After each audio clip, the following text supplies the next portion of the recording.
Zakat sekarang namanya aja ibadah. Ada zakat batin.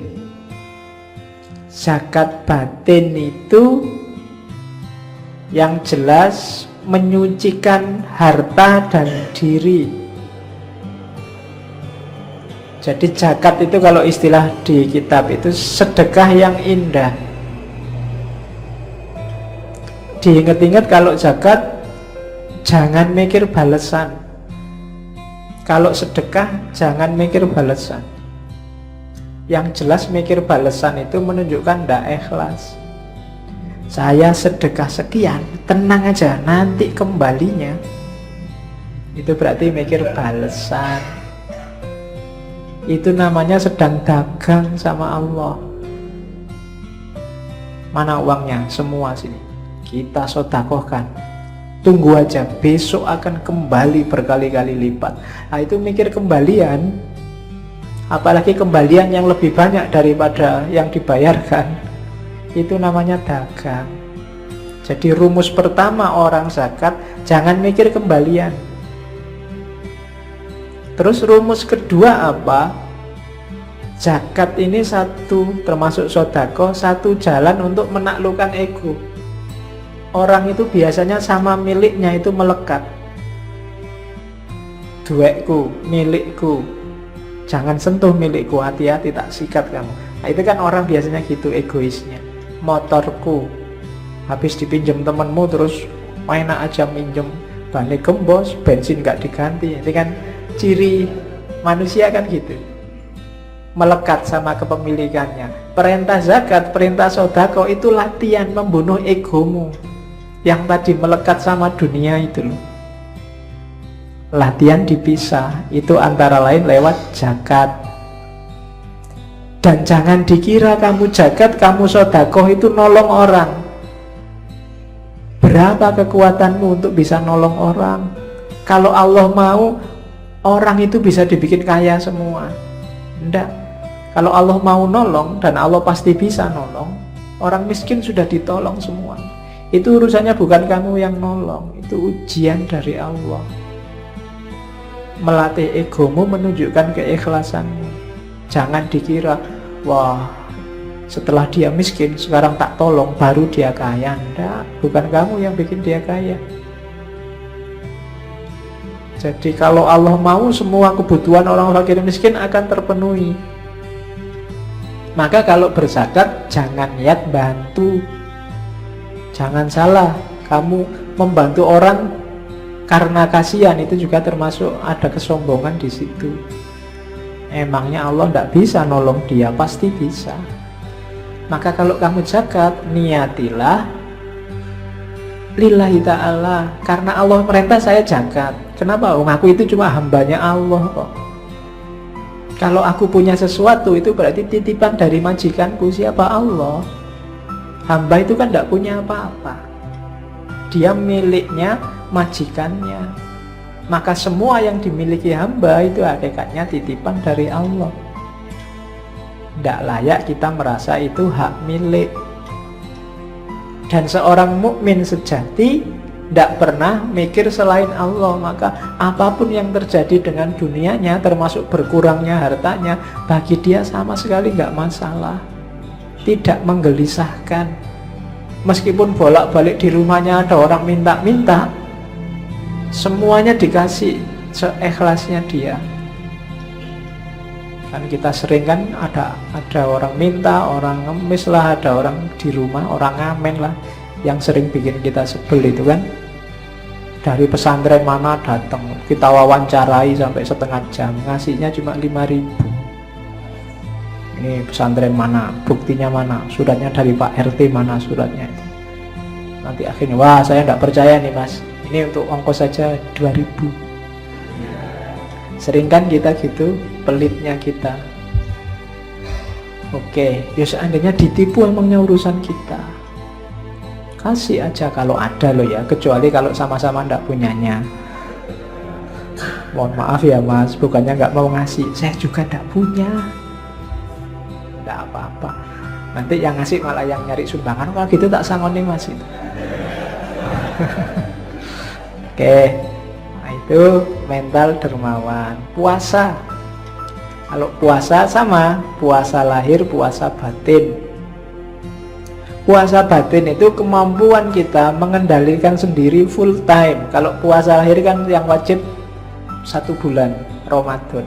Tapi puasa batin, kemampuan kita untuk tidak tergoda, terkendali menghadapi dunia. Satu-satunya orientasi kita hanya Allah. Pingin sih ini, tapi kalau ini Allah tidak suka. Ndak aku Allah saja. Pingin sih itu, tapi kalau kayak gitu Allah tidak suka. Ndak Allah saja. Itulah puasa batin. Kalau puasa batin, anytime. Kayak sholat tadi. Kalau yang lahir sih cuma yang wajib 1 bulan Ramadan. Puasa batin katanya Syekh Abdul Qadir Jailani ya bisa batal juga.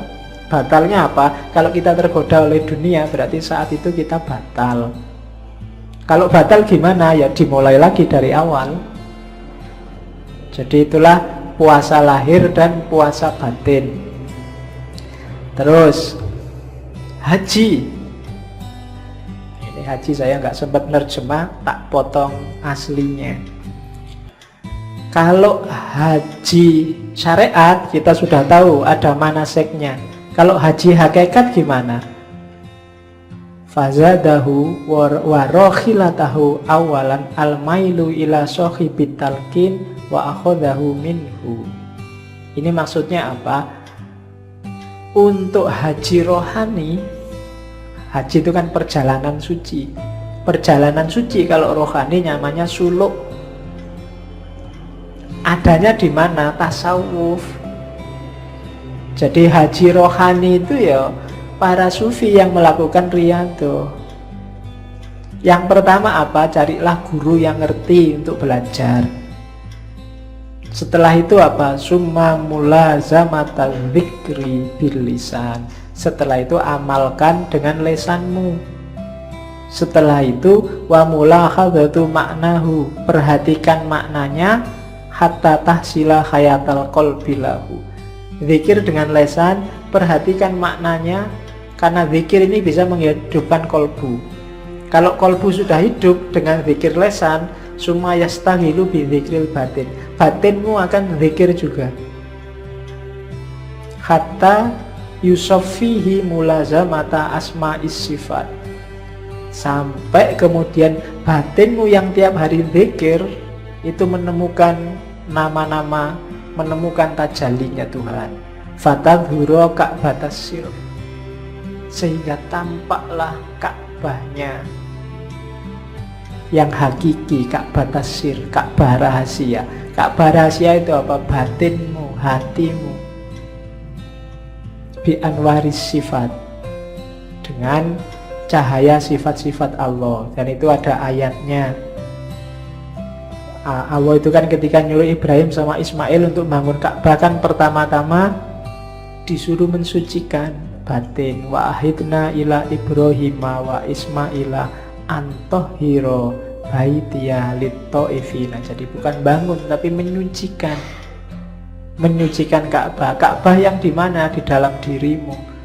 Makanya dulu Syekh Hamzah Fansuri berjalan kemana-mana, sampai Mekah, sampai Thailand, sampai nyari Ka'bah, nyari Tuhan. Di dalam Ka'bah pun tidak ketemu. Ketemunya di dalam hati. Itu Ka'bah itu sir. Tawaflah di sana. Kalau nggak ada kesempatan haji lahir, haji batin, syukur-syukur bisa dua-duanya, lahir dan batin. Nah itu kalau haji. Kalau zikir, ini ibadah semua.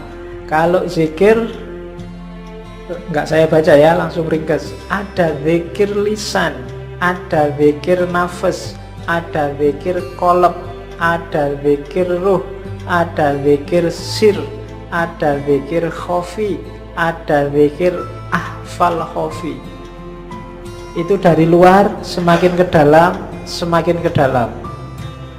Saya jelaskan agak cepat, nanti dengarkan rekamannya lagi. Yang pertama zikir lesan, gampang. mulutmu menyebut asmanya, itu zikir lesan. Tujuannya apa zikir lesan? Mengingatkan hati, yudzakirul qalb, biar gak lupa sama Allah, dibantu oleh lesannya. Karena hati ini sering bolak-balik. Kalau kualitasnya sudah bagus, zikir nafas. Zikir nafas itu zikrun ghairu mafsmu. Kalau hatimu bilang Allah, kamu bisa merasakan, mulutnya diem, tapi di sini Allah, Allah, itu zikir nafas. Orang bilang suara hati, kayak ada film yang bisa mendengarkan hatinya orang ngomong. Kata hatimu apa, mah kedengeran, itu nafas.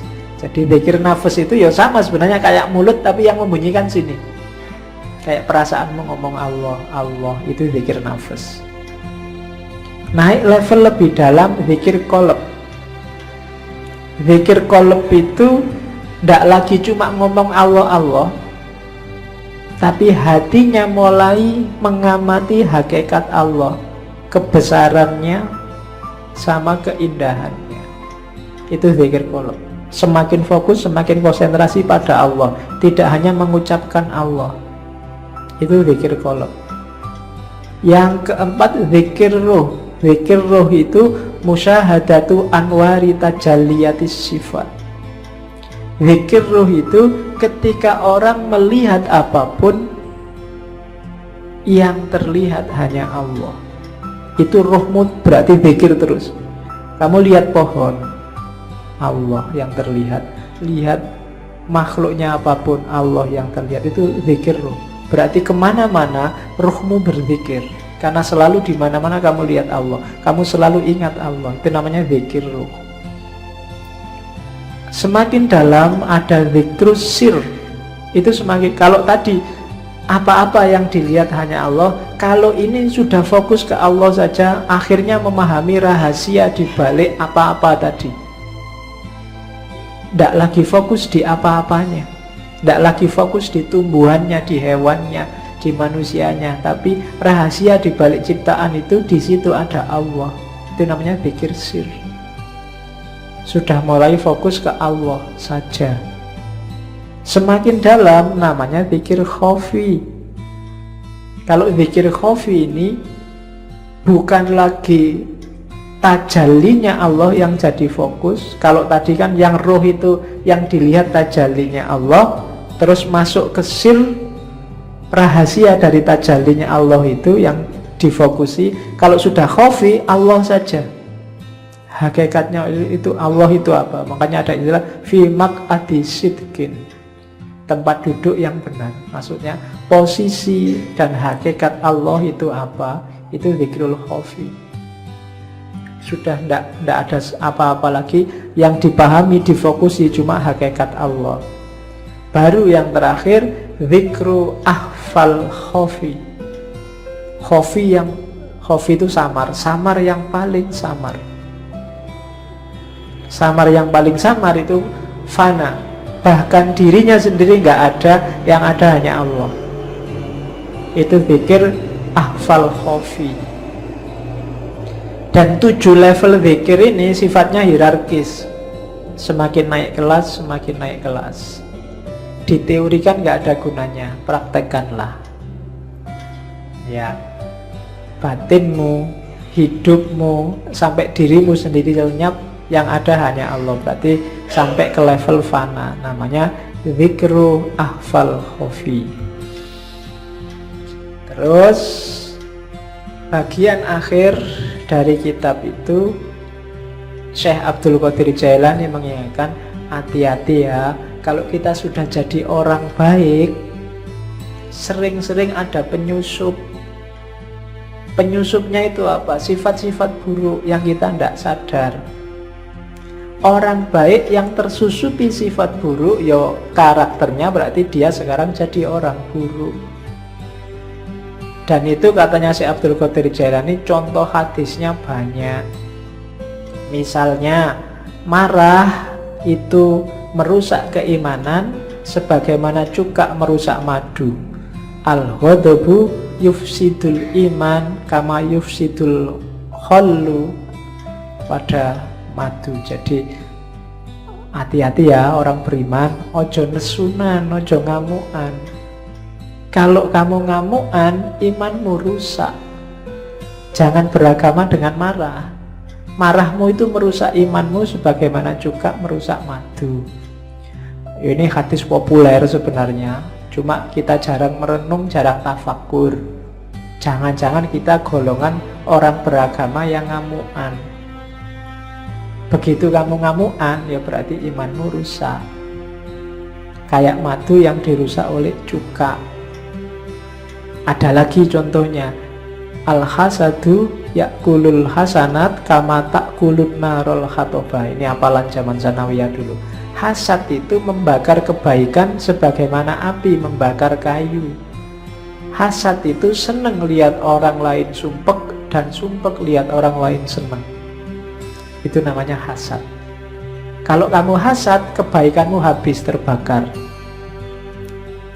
Ada lagi, ghibah. Ini yang mungkin kamu jarang dengar ya. Al-ghibatu asyaddu minas zina.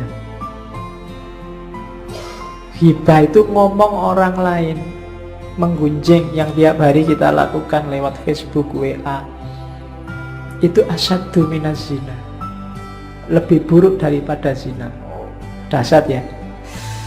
Tapi jangan dibalik ya. Daripada kita ghibah, zina aja lah. Iya, mikirmu mesti gitu. Ya, hati-hati jangan ghibah. Ini kalau di Sirul Asror nanti di bawah ada, kalau pengen ngejar sanatnya ada rangkaian sanatnya. Ada lagi, al-fitnatu na'imatun. Fitnah itu sesuatu yang tertidur, dan Allah melaknat siapapun yang membangunkannya. Siapa yang suka fitnah, bikin berita hoax, Allah akan melaknatnya. Orang bakhil itu tidak akan masuk surga meskipun dia abid atau zahid. Ada lagi, riya itu syirik khafi, syirik yang tersamar. Ada lagi, para pemfitnah itu tidak akan masuk surga. An-nammamu la yadkhulul jannah. Ini hadis-hadis yang menunjukkan sebaik apapun kamu, kalau menyusup dalam dirimu sifat-sifat buruk, maka tidak ada gunanya kebaikanmu semuanya. Ibadahmu, kesolehanmu, segalanya akan rusak kalau dia masuk sifat-sifat buruk. Namanya orang-orang yang mufsidin, rusak dan merusak. Maka hati-hati dengan moralmu, mentalmu. Oke, ini kalimat penutup. Kalau di Sirrul Asror, yang bagi ayyakuna lisaliki fatonan basiron nadiron ila khawatimil umur. Seyogyanya, karena kita di Jogja. Ayo kan yang bagi kan sejogjanya, masuk sesolonya kan enggak. Oke, sejogjanya seorang salik itu harus fatonah, pinter, cerdas, basiron, mampu membaca realitas rohani, itu basiron, nadhiron, mampu melihat realitas materi, ila khawatimil umur, hingga ke hakikat segala sesuatu. Jangan tertipu seorang salik. Wa yatafakkaru fi idbariha, dan berpikir, bertafakur, mencari hikmah terhadap peristiwa yang sudah terjadi. Walayah tarro bidzohiril ahwal, dan tidak tertipu dengan zohirnya sesuatu, zohirnya satu kondisi. Jangan ketipu dengan lahirnya. Faqodittafaqo ahlat tasawufi, dan sudah bersepakat, sungguh telah sepakat para ahli tasawuf, annasalika ilal ahwal yahfalu an mukhawwiliha, bahwa seorang salik yang hanya ambisi mengejar ahwal, biar dapat karomah, biar naik derajatnya, biasanya melupakan orang yang memberikan ahwal, yaitu Allah. Itu salah satu ketertipuannya. Kayak seperti firman Allah, fala ya'manu makrallahi illal qaumul khasirun, dan tidak akan merasa aman dari tipu daya Allah kecuali orang yang rugi.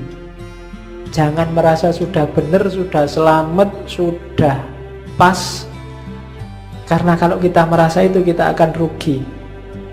Sebagaimana dalam hadis qudsi selanjutnya, peringatannya Allah pada Nabi Muhammad, ya Muhammad basyiril mudhnibina bi anni wafurun wa anziris shodiqina bi anni ghayurun. Wahai Muhammad, gembirakanlah orang-orang yang berdosa, karena aku ini maha pengampun. Dan peringatkan orang-orang yang benar, para shodiqin, bi anni ghayurun, karena aku ini maha mengubah. Jangan gembira dulu orang-orang yang hari ini merasa benar, karena Allah maha mengubah. Satu peristiwa kecil bisa mengubah orang-orang shodiq jadi orang-orang terlaknat. Dan mudhnibin, jangan putus asa karena Allah maha pengampun. Asal bertobat dan menyesal, insya Allah akan mengampuni.